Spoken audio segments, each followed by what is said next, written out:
Heto ang mga tips para hindi mamatayan ng betta fry. 1. Tamang pagkain. Live foods ang dapat ibigay, tulad ng baby brine shrimp o moina. Magandang simula ito para sa mga fry. Iwasan ang sobrang daming pagkain. Magbigay lang ng sapat na makakain nila sa loob ng 3 hanggang 5 minuto para maiwasan ang swim bladder problems. Second, malinis na kapaligiran. Regular na water change. Mahalaga ito dahil naglalabas ng growth-inhibiting hormone, GIH, ang fry na nakakaapekto sa kanilang paglaki. Kung hindi mo kayang palitan ng tubig, magdagdag na lang ng fresh water para mapanatili ang kalidad. 3 tamang temperatura at kalagayan ng tubig.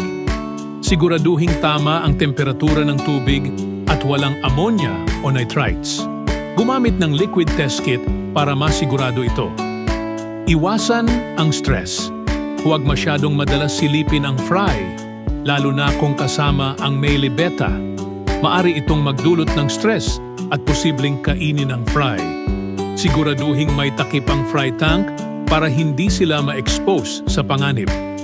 7. Monitoring. Obserbahan ang kanilang kalagayan. Kung may mga senyales ng stress, tulad ng color fading o fin clamping, agad na ayusin ang kanilang kapaligiran.